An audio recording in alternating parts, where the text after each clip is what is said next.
Hi, good evening. Am I audible? Yes, Nasreen, good evening. Audible and visible? Yes, yes. Okay. Hi, Mayuri. Hi, Mayuri. Good evening. Good evening. Can you guys hear me okay? Yes. Yeah, Okay. Hi, Jesse. hi.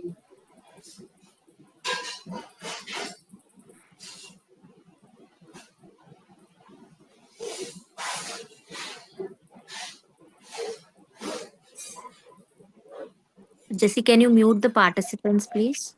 Yes, Nasreen.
Hello, Izaz, are you there, ma?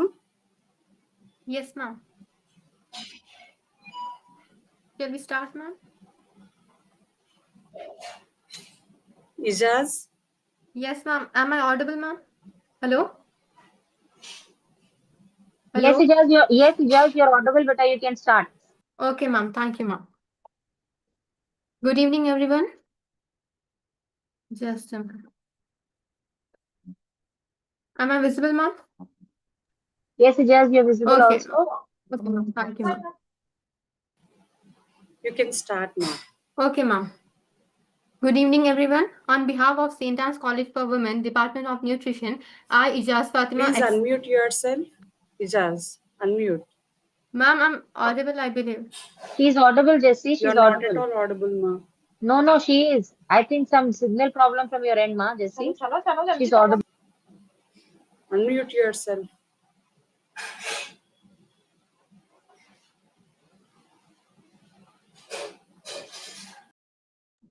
Okay, continue, Ijaz. Jessie, she's audible, ma. Okay, ma'am. I'll continue, ma'am.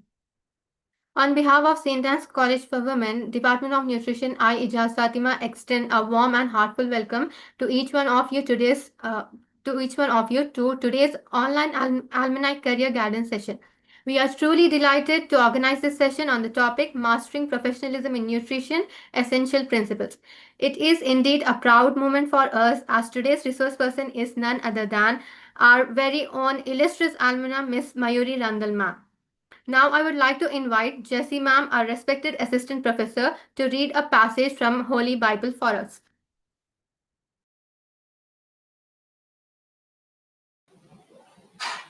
The scripture portion is taken from the book of Matthew, 5th chapter, 14th to 16th verse. You are the light of the world. A town built on a hill cannot be hidden. Neither do people light a lamp and put it under a bowl. Instead, they put it on its stand, and it gives light to everyone in the house. In the same way, let your light shine before others, that they may see your good deeds and glorify your Father in heaven. Thank you. This is the word of the Lord. Thank you, ma'am. We are honored to welcome our distinguished resource person, Miss Mayuri ma'am, with a symbolic green greeting. This represents our commitment to sustainability and our gratitude for your presence with us today, ma'am.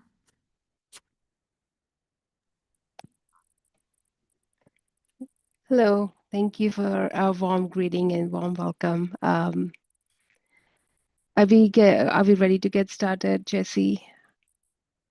Or Just a minute, ma'am. okay. Next slide, please. This is the principal's message. Okay. The Department of Nutrition was established in 1988 as it has been a leader in integrating rigorous scientific knowledge with community engagement, preparing the students to meet evolving nutritional challenges. Next slide, please. Our department's motto is Nutrition, Your Body's Best Ammunition. Our department vision is advancement and application of nutrition sciences for the promotion of well-being of the society and equipping the students with relevant and substantial knowledge and skills. Our department mission is to nurture competent professionals by imparting holistic and applied knowledge of nutrition science, fostering community outreach and research, and skill development for the societal betterment. Allow me to briefly introduce our distinguished speaker. Miss Mayuri Rangdal ma'am completed her BSc in Nutrition from St. Anne's College for Women. She pursued her PGDHM from Dr. Reddy's Lab, Hyderabad. She earned her MSc in Nutritional Sciences from Illinois State University. She is a registered dietitian and she is also EPIC ambulatory certified. With her academic excellence and professional achievements, she stands as a true inspiration for all of us. We are privileged to have her with us today to share her experience and guide us on mastering professionalism in nutrition. Now, let us warmly welcome Miss Mayuri Rangdal, ma'am. Over to you, ma'am. Thank you so much. Just wanted to introduce myself again. Just like Isa's mentioned, I am a part of Sentence. I love coming from Sentence, and I really relate to that place. And when Jesse asked me to come and speak to you guys, I was really excited. So thank you for giving me an opportunity to speak today. Can you go to the next slide, please? I think, can you go another slide, please? Another one, please. Just wanted to give, like start from where, about my journey, how I started my journey from Sentence and where I am today. Currently, I am a manager in the application. I'm a app manager for applications analyst at Scripps Healthcare. I'll be honest, I'm not doing nutrition anymore, but my journey had, whatever I'm doing today, started from nutrition. So, and I'm going to talk more about how I'm here today and how my experience in the nutrition has guided me here. Um, like already mentioned, I do have a master's in nutritional sciences from Illinois State University. I am certified and licensed registered dietitian, and I also have some other certifications. Personally, I am married and I have two daughters, and I live in California right now. Can you go to the next slide, please? And that's just a picture of my family. We love traveling, so I wanted to put it out there just to get the feel who I am. Can you go to the next slide, please? Um, yep, so I did do my Bachelor's of Sciences from St. Anne's, and I think if you look, Jesse and me had pretty much same path with after Bachelor's in Science Nutrition. I did do PGDHM, which is Postgraduate Diploma in Healthcare Management from Dr. Reddy's. It was really rewarding experience for us. We got a lot of experience. We did a lot of volunteer activities during that time, and all of those experiences counted as we moved on into our future. I did do 1 year of master's at Cody Women's College. And then I was married, so I couldn't finish my master's. So I had to move to US with my husband.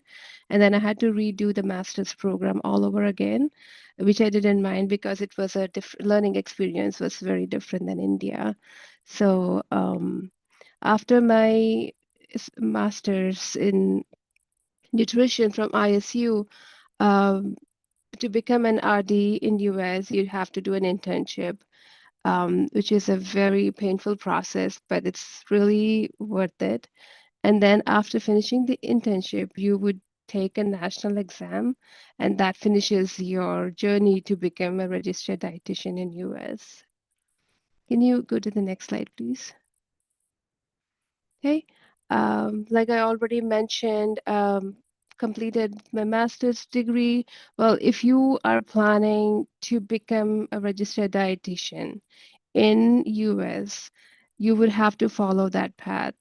You would have to complete a master's degree. Um, the requirements have changed in a few years, past few years. When I was doing this program, the requirement was only bachelor's degree, and then you could just complete the internship and then follow the process. But now they have made it that you have to have a master's degree to even like pursue further. After you're completing your master's degree, you would have to apply for an internship. Internship is not easy. It's called a matching process.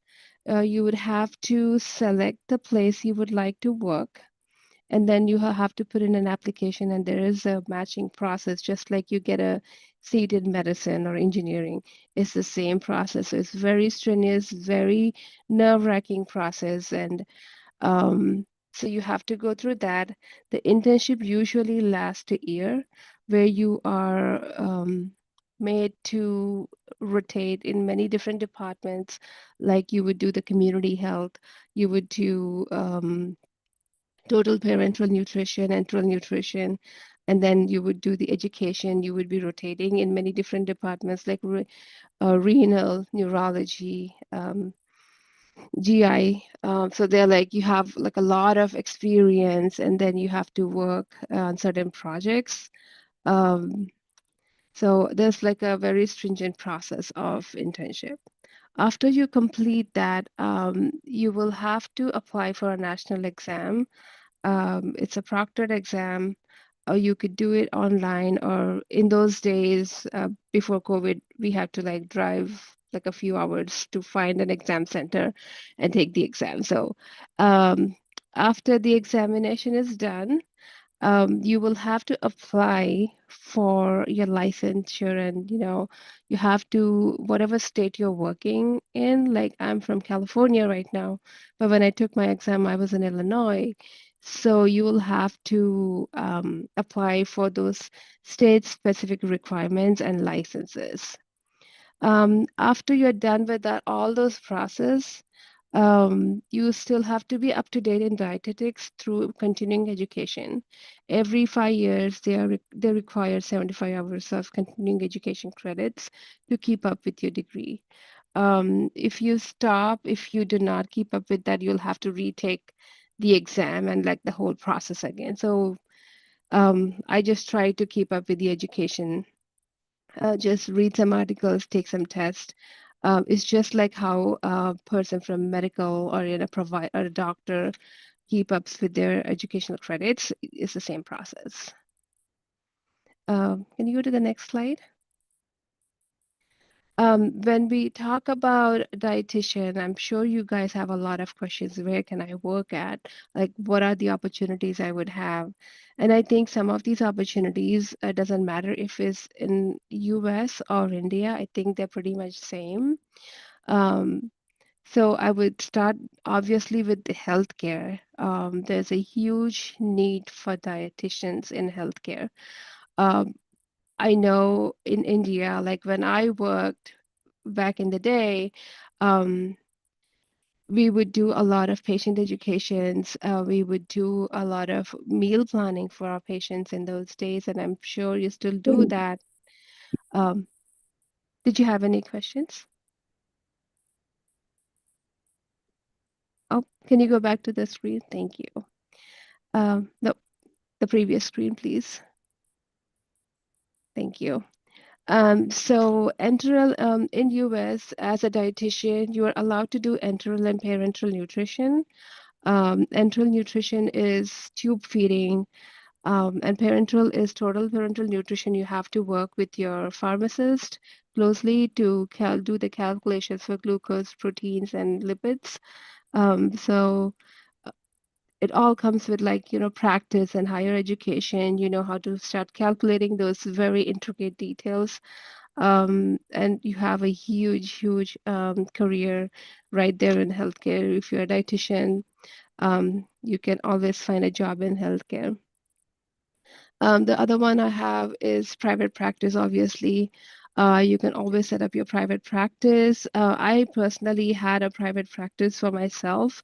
I was pretty successful. I ran a pretty successful private practice here for a year, but then I had my baby, so I couldn't keep up with the workload, so I had to stop that. But there's always need for dietitians. Um, if people want to come and talk to you about meal planning or diet planning, um, that would be a great opportunity. And if you love working with people, that would be the way to go. We also have, if you guys like technology like I did, while I love working with nutrition and sciences, I also had a niche for technology. So technology is another place you can find opportunities, and people don't think about that a lot. They think, oh, I'm a dietitian, there's no way I'm working in technology. That's completely wrong.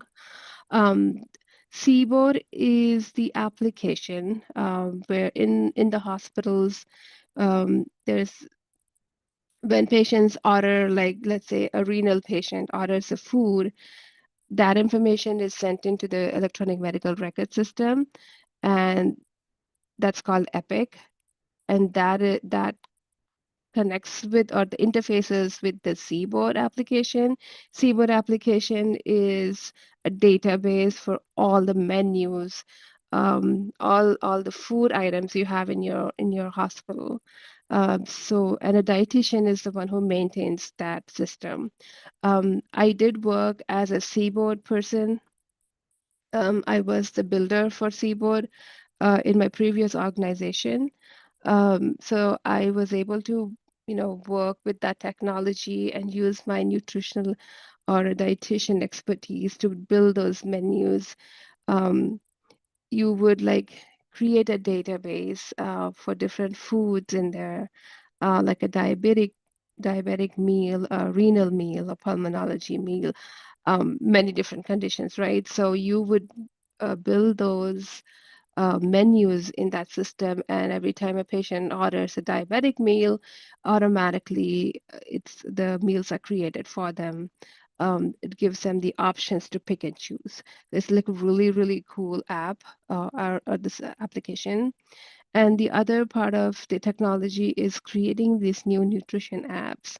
Like Weight Watchers. I don't know if you've heard about any other apps, but definitely Weight Watchers, and they're like Noom apps. Um, people can pick and select, oh, I can only eat 1,000 calories today. What can I eat? You put it in the app and it'll give you the meal plans. There's a huge, huge need right now for dietitians in that sector. The other opportunity you can explore is definitely research and education. Um, I um, I personally wanted to follow the research path, but I couldn't because my career took a different path. It went to the technology path. But definitely there is a room for a lot of research and education. You can become like a professor in a university. There's a huge need for that. And then obviously, research, you can work with the doctors and many different institutes. We have very renowned universities here that fund these research programs for nutrition. So definitely that's another path you can take. Um, the other opportunity you would see is food industry. And again, the food industry could be, there are like a few different parts of food industry. Um, so like food industry in the sense of these restaurants like Walmart, KFC, they hire dietitians to work on the menu because here in US, I don't know if it's the same thing in India, but if you are posting or like you are coming up with a new menu item, you have to give the nutritional information about that food. And that can be done only by a dietitian. I mean, I would say like everybody can like sit and do the calculations, but they always hire a dietitian because they trust us, right? Because we have been through all that education and training to do it correctly. So definitely food industry is another venue as a dietitian. You could like Walmart, KFC, like all of these restaurants will always need a dietitian to like every time you're coming up with a new menu item, um, you will have um, you know you get to work with these new food items and come up with all the nutritional values. The other part of the food processing is the packaging food, like the food package industry. That's another venue. Like your cereal boxes, they always have to put the nutritional information. That's another venue. And then the new enteral nutrition companies. Uh, in US, there's like a really famous company called Abbott Nutrition or even Nestle, right? These companies make the enteral nutrition for patients who cannot eat um, by PO, like by mouth. They need the food um, using tube feedings, right? Um, enteral nutrition companies, what they do is they create these feedings. Like one of the feedings they use for like a regular patient would be JVT, and then they have like different ones for different conditions. For a renal patient, it would be a different formula. For a diabetic patient, it will be a different formula. So depending on the patient's condition, they have many different uh, formulas that they create, which is like ready-made. It comes in a bottle. You hook it up to the patient's tube feed, um, and you're good to go. So again, they need dietitians all the time to help create those balances, nutritional balances. How much protein can I give this patient, a renal patient? How much carbohydrate can I give to a diabetic patient? So we need dietitians to make those intricate detail calculations in that industry. Um, the other opportunity you can think of is high-end restaurants. They like to lure clients, high-end clients, with again menu planning and having that nutritional information given out to the customer. Some of the clients like it. Um, I live in California, so I live around a lot of celebrity here. Like LA is pretty close, and you will see a lot of restaurants, high-end restaurants.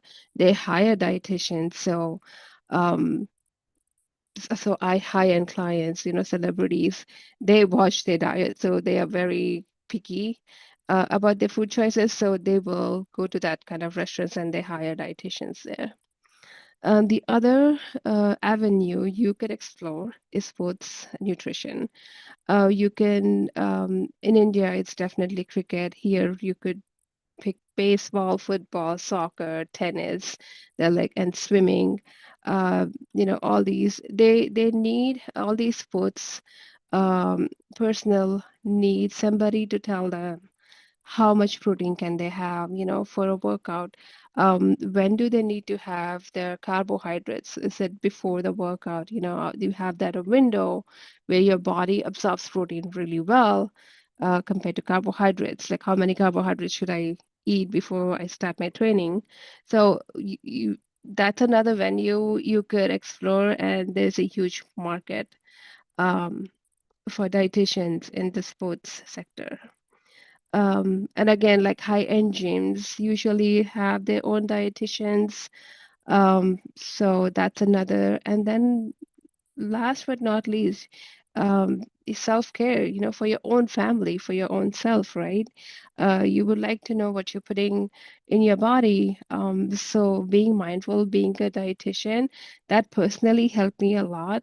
Raising two kids, I have always used my personal knowledge that I've gained from all my education from nutrition. So if you do not want to work at all, like you want to just stay home and be a mom, it will help you there too. So you exactly know what you're giving your kid. You know how to read the labels, you know how to calculate calories. So um, that should be actually the self-care should be on the top.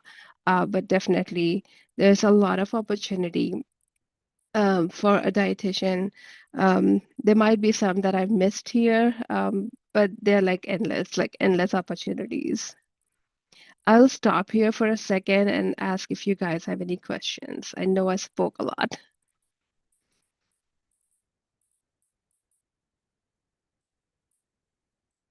No questions? Girls, if there are any questions, you can just unmute yourself and then ask.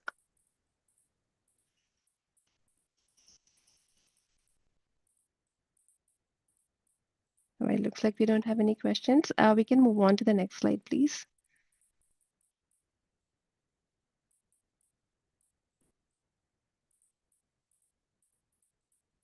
Right. So the next topic I have is definitely why we are here to talk about the principles of professionalism in nutrition. Give me one second.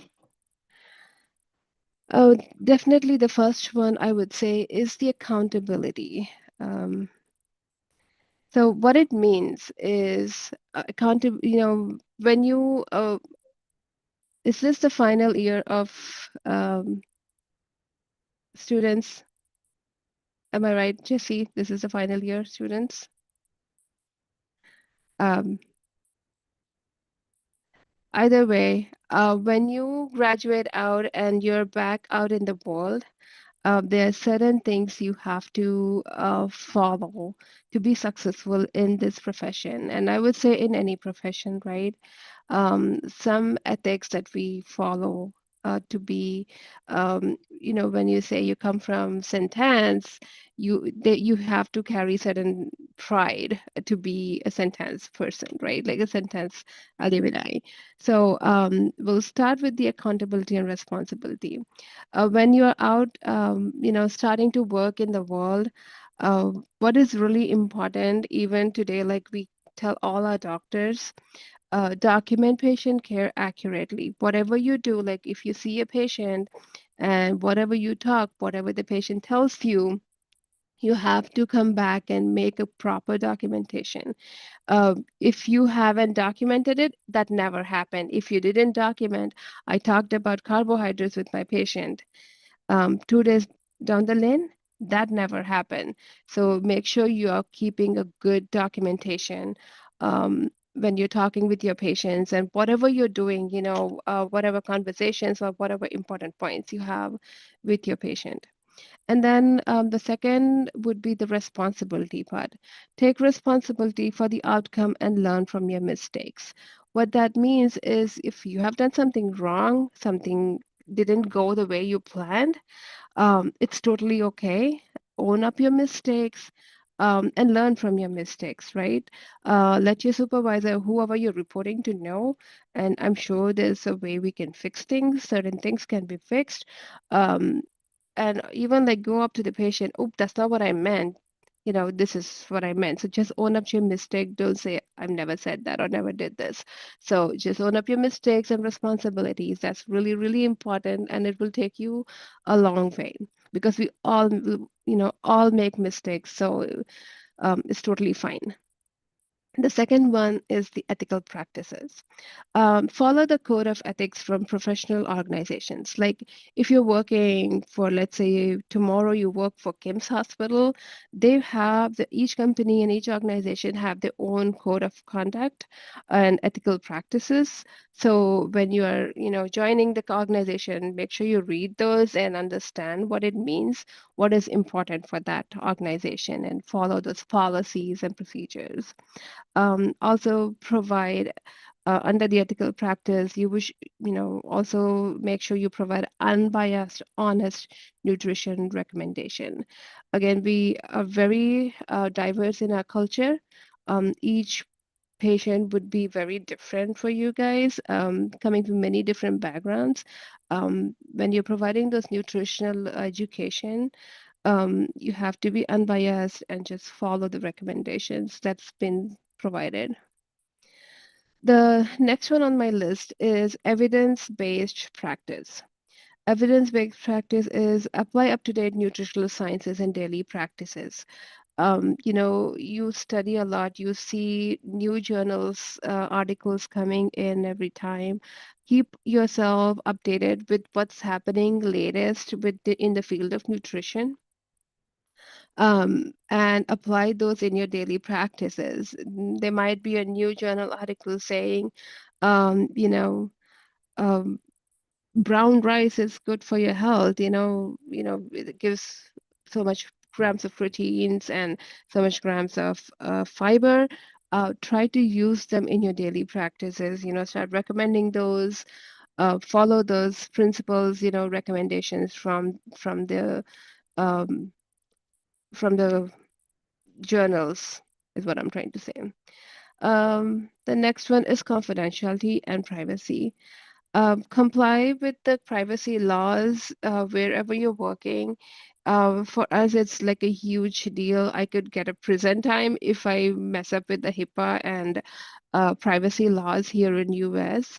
Um, because we are dietitians, we might see many different type of patients. Sometimes you might see your neighbor in the hospital dealing with something that they don't want to tell anybody else. It's not your place to go and tell anybody like, hey, I saw my neighbor here, and she was dealing with that. That's not our place. So we have to keep that privacy of the patient. When you are wearing that quote, white quote for dietitian, you're promising yourself you will keep that patient confidentiality. That's really, really important. That way they can trust you. Next time they see you, they can trust you that you're not gonna give away their secret, whatever they're dealing with, to anybody else. So that's really important. And avoid discussing patient information outside of the care team. That's like definitely frowned upon. If you do have a patient who is very unique, I don't want you to sit in the cafeteria discussing with your buddy, oh, that patient is going through blah, blah, blah. Imagine there's a family member sitting next to the other table and hearing everything that you're saying. That represents like, that looks really bad. So avoid those kind of conversations with your team members when you do see certain type of patients, or you, if you want to discuss in privacy, like in a clinical perspective, or you could, discuss patients in the clinical matter, like, hey, this is going on with my patient. What do you think? How many grams of protein I can give my patient, or how many grams of potassium can I give my patient, right? You can discuss that, but you cannot discuss actual about the patient, and not outside when there are like a lot of people. If you find your office room, sit in a privacy and discuss that kind of stuff. The next one I have is communication and collaboration. When you are talking to your patients, again, they're coming from many different backgrounds, all different education levels. So you have to use the layman terms when speaking with the patient. You cannot go, well, you need so many carbohydrates.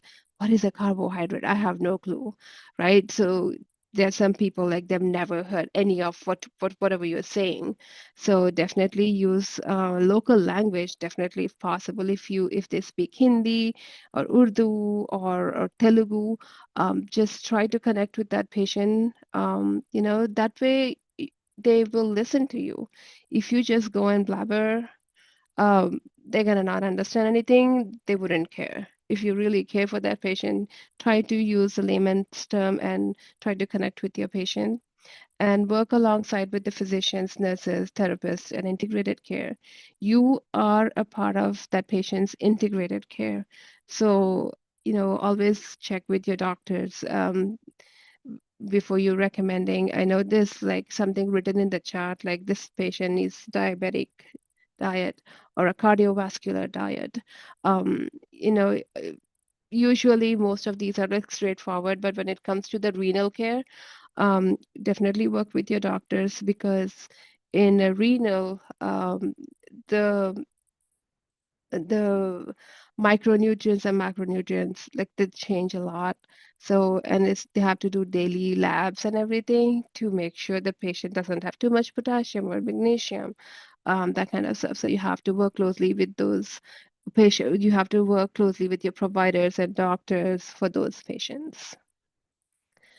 The next one I have is cultural competency and respect. Again, I think we already talked about that. Um, Patients coming from many different backgrounds, many different cultural backgrounds. So you need to adapt a meal plan to their cultural food preferences. If I'm talking to a Hindu, then they won't eat like meat. So you have to make sure you do a lot of vegetables in their diet, right? If it's a Jew, then you cannot include milk and meat in their diet. So make sure you know your patients and their backgrounds. So also offering like vegetarian protein sources to your patients who doesn't eat meat. Next one is compassion and empathy. Acknowledge patient struggles with weight, illness, and food insecurities. Um, you have to judge the room. Like, when you see a patient, you have to judge the room. You cannot go to the patient and just say, the patient might be coming from a low income background. They probably won't say it to you, but you can't just, without understanding, you can't just tell them, well, go buy $100 rupees bottle of this nutritional supplement. It's really good for you. You have to be careful when you say that. Then they'll be compelled to go spend that 100 rupees for that supplement because now my dietitian asked me to do it. Now I have to move my resources to buy this. Find an alternative for them. If they cannot afford a 100 rupees bottle of nutrition supplements, find an alternative, see what you can do. Usually here in US, they do give out coupons for those nutrition supplements. If you have something like that, you can always share coupons, find resources where they can find those supplements and nutrition food for cheaper. Um, and definitely acknowledge patients. It's not an easy journey if you're talking to a weight loss patient. You guys are young, so you are probably not yet there, but I have seen patients struggle with weight so much. They would come and tell me, Mayuri, I am doing everything you told me to. I am exercising, I'm doing diet control, I'm starving all the time, and my weight still isn't going down. It's not always the food that's related to your weight. There might be something else going on with their body. So there might be some hormonal problems in their body, or there might be underlying medical conditions or some medications they're on. So you have to keep mindful of that, get that history, what medications you're eating, might do your research. But what I'm saying is, have that compassion. Don't tell them, oh, you probably are not doing it. That's why you're not losing weight. That's not the right approach. So you be careful and be just show some compassion to your patients. They are probably trying hard. They're probably struggling. So you have to show that love and compassion to your patients, and definitely provide the realistic support, goals, and rather than judgment. Um, Weight loss is a hard journey. I've been through that. Me being a dietitian after my kids, it was a struggle. So I'll be honest, it happens to best of us, right? So don't be judgmental to any of your patients. Just, help them as much as you can. Um, the next one I have is the professional boundaries. Um, when you're talking to your patients, I know sometimes you get carried away with the conversations, but don't get too personal. Don't give any personal opinions to your patient. Always stick to the evidence-based guidelines. What I'm trying to say is, if a patient is going through a condition, I'll just give you an example, cough, right? Um, and they're asking, well, what do I do for my cough? Don't tell them, my grandma said, do that, and you'll be fine. That's personal opinion. Follow what's evidence-based guidelines. It will protect you in your job role. If something happens to that patient, um, and they say, well, Jesse said I could do, blah, blah, blah, and then it backfires, it's all on you. But if you follow if you keep your personal opinions aside, follow the guidelines, what's your government saying, what's the National Institute of Nutrition is saying, if you are doing that, and if somebody says, well, Mayuri asked me to do that, um, you could, back up your case that, hey, this is evidence-based. This is what was on the paper. That's what I told them. It didn't work for them, but you have your back covered. So don't ever get too personal with your personal preferences when you especially talk to an outside patient. Friends, that's a different story. But when you're working with patients, you have to be careful about that. And then also maintain respectful professional relationship with patients and colleagues. Always be um, respectful to each other. Maintain a collaboration with your colleagues. Have a good relationship. That will help too. Leadership and advocacy. My strong recommendation is, always sign up for any leadership opportunities. Advocate for improvements. Um, like what I'm trying to say is advocate for like a school meal improvement program. There might be a volunteer opportunity if the government says, we have these government meal programs, and if you feel there is an opportunity to make it better and improve it, sign up yourself. sign up for volunteer opportunities, and help the community itself wherever you can. And also, if you want to, like once you graduate out, find some opportunities to mentor and, mentor other students, colleagues, and do some um, community work is what I'm trying to get. So just try to see where you can help within the community and, make an impact. That will really like help you grow as an individual because you'll be like seeing all these different things that happen in the community, but also that will be a great addition on your resume when you're applying for jobs, when you're applying for these internships. They look at all of this experience. And then the last one I have is commitment to excellence. Engage in a lifelong learning, continuing education, and try to get certain certifications. Just pursue the education, and seek feedback and improve service quality and patient care. So, work with your colleagues, work with your teachers, see how you can make yourself better. There is always room for improvement, and talk with your leaders, and see where you can support your community and make yourself better. That's a lot of talking. I'll pause again for a second here and see if you guys have any questions for me.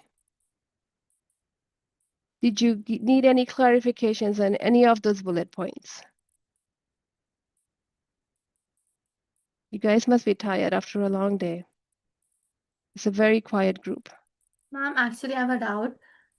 Uh-huh. Go ahead. How should nutritionists handle culture differences in dietary practices? Like, can you just elaborate a bit in this?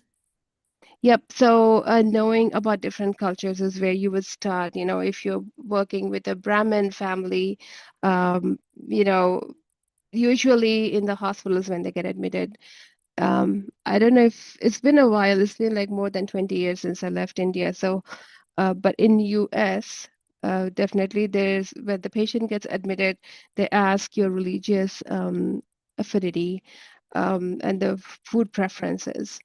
If I'm working with a Brahmin family, definitely pick the protein sources from the vegetarian, database, uh, that kind of stuff. And working, you need to, I think it is really important to know what each culture represent, and what are the food preferences, what are the food restrictions in those cultures.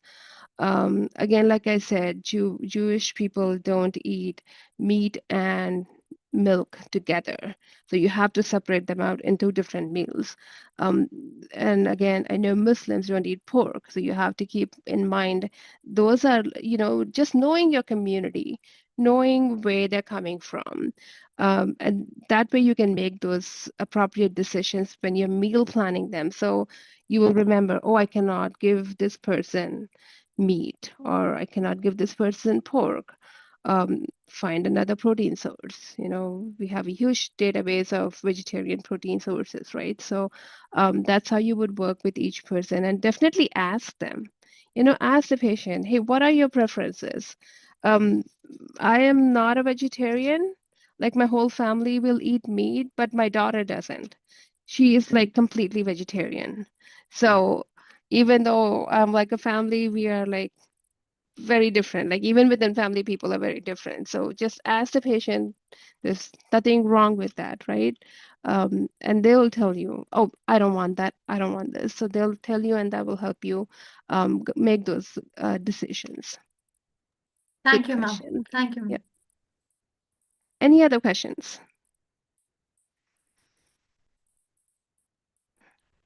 All right, we can move on.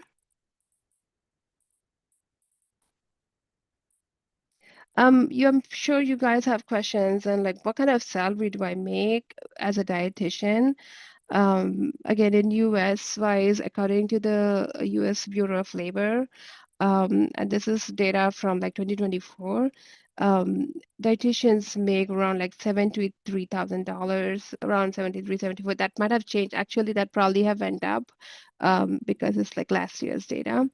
Again, and the highest is the 101 or 102.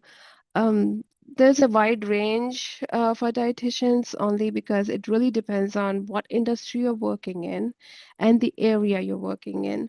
When I was working in Illinois, I didn't make as much, but then when I moved to California, which is definitely, living expenses are higher, you will make more money in, like New York, California, Chicago. The cities make definitely more money, obviously, but that's why you see a huge range there and the years of experience. It also depends on your education background. Like, do you have a master's? Do you have a bachelor's? Do you have any research background with you? So there are a lot of different factors, and the industry, of course, the food industries will definitely make more money than healthcare. But health, if you are very into, patient care, then you should definitely pick healthcare. But if you like don't care for patients, like I don't want to deal with patients every day, um, jump to the food industry. So there are like many different options you could pick and choose from. Okay, next slide, please. Just wanted to put some resources out there and recommendations for you guys. If you are planning to pursue master's degree in US and want to become a dietitian, eatright.org and cedia.net, those are the two websites you could find more information how to pursue that.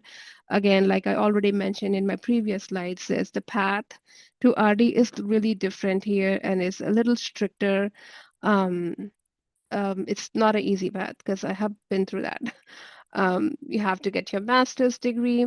Because I did 1 year of my master's in India, they did credit me certain courses in US, but I decided to like do the whole master's program all over again just to, get that experience from US. You probably don't have to do that. See if any of your courses that you're already done count here. Getting a master's degree and then doing an internship, getting into an internship, and then the RD exam and continuing education. That's the path. But those two website is where usually all the dietitians would, if they have any questions or they're looking for a newest journal article on there's a unique patient with certain conditions and you don't know how to help them, those two websites usually have a lot of information you can pick and choose from. For recommendations, as a student right now, I would recommend you to volunteer as much as possible. Ask Jesse how much I used to volunteer for every little thing. Um, m- what happens is signing up for these volunteer opportunities, you get to see the actual world, how everything works outside. Like you're stepping out of this protected college environment, you step into the world and you see the work environment. You get to meet many different people from many different backgrounds, and that will, increase your networking, and that will help you in future. Um, Me and Jesse, I believe, like we did all India radio programs. We signed up for these NutriFit expos. These places are always looking for students to help, nutrition students to help around. I actually had an opportunity to then Prime Minister Chandrababu Naidu when I was doing this opportunity. So you never know what's in line for you, right? So go ahead and sign up for the opportunities when your teacher says, "Hey, we have this expo coming. Who wants to volunteer?" Go ahead and sign up. I have done all of those, and those helped me come up with a really good resume. I was able to write all my experiences, and I was like, had so many experiences when I was applying for college, when I was applying for the internship. They look at all that. The culture is shifting. Not everybody is looking at your grades anymore. Everybody can sit and study, but you going out there and actually working hard to prove yourself, going above and beyond is all it matters. And they will pick you over the other students, even if you have B's. but you have a whole lot of opportunities, like volunteer opportunities, they will pick you because you actually have hands-on experience. So just sign up for everything that comes along. Um, or try to get, whatever makes sense to you, right? So that'll give you definitely a lot of experience. See if there are any internships in your area for nutrition. Internships is a great place. I have learned a lot from these internships. I also I was actually offered job after my internship, but I was like in a different state, so I had to turn down many jobs like that came out of those internships. If the company really likes you, they will not hesitate, and they will like actually offer you a job right there and then, and that opens a lot of doors and opportunities for you. And then definitely networking. See, like when you go to do these volunteer opportunities, you see different people, you talk with people, that will help you. Oh, that person is doing this internship somewhere here. Just like talking around will help you see and expand your path, is what I'm trying to say. All right, I think that's all I have. Any questions? It's been a quiet group, but let me know if you guys have any questions. Can you go to the next slide? I think that's all I have. Yep. No questions? All right, I will hand it over back to you, Isa. Sorry. Thank you so much, ma'am, for such an insightful and inspiring talk. Hearing about your journey from being a student here at St. Anne's to becoming such a successful professional is truly motivating. Your words have given us a practical wisdom and renewed our enthusiasm. Thank you, ma'am. Thank you. Okay, and now I request Husna to give the vote of thanks.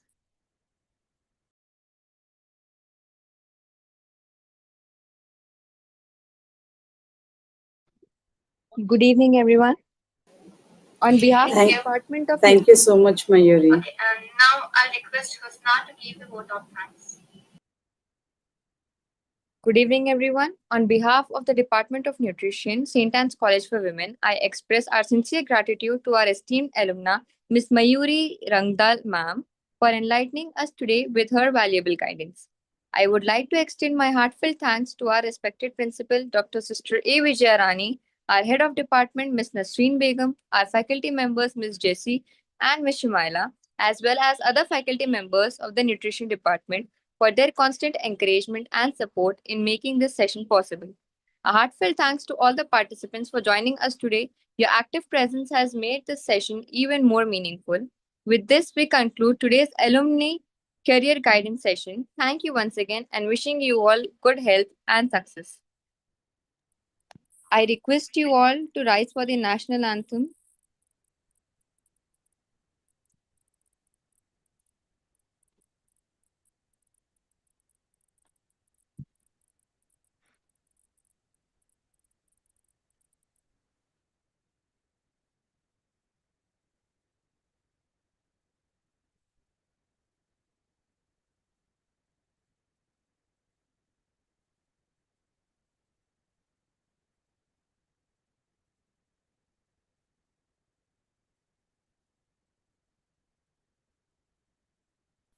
जनगण मन अधिनायक जय हे भारत भाग्य विधाता पंजाब सिंध गुजरात मराठा द्राविड उत्कल बंगा विंध्य हिमाचल यमुना गंगा उच्चल जलधि तरंगा तव शुभ नामे जागे तव शुभ आशीष मांगे गाहे तव जय गाथा जन गण मंगलदायक जय हे भारत भाग्य विधाता जय हे जय हे जय हे जय जय जय जय हे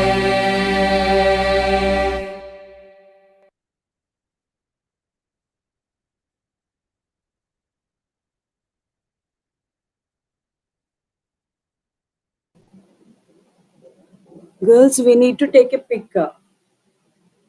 Can you all please show your videos, everyone?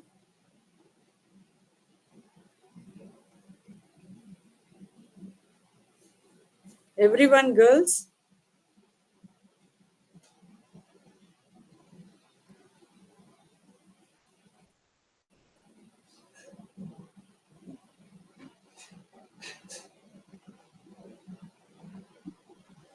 All the organizing team members can open their videos so that we can take a quick picture.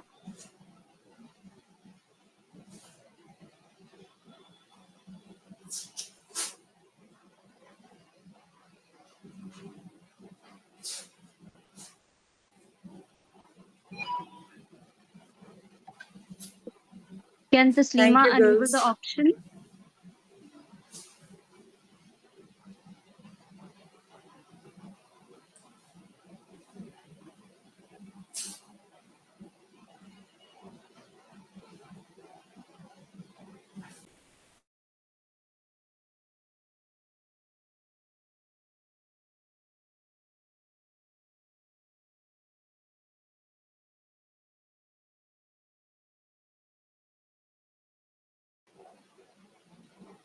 Mayuri, are you there?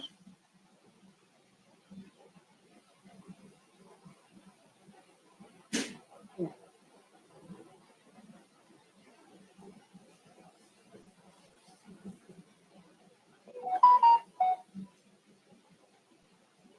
Thank you.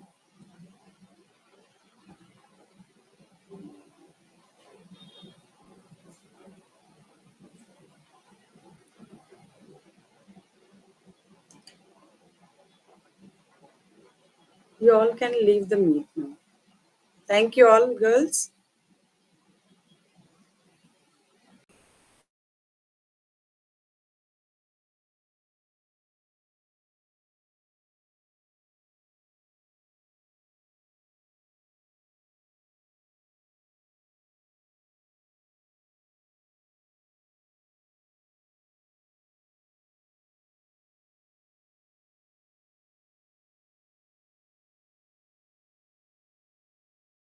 Ma'am, should I end the meet?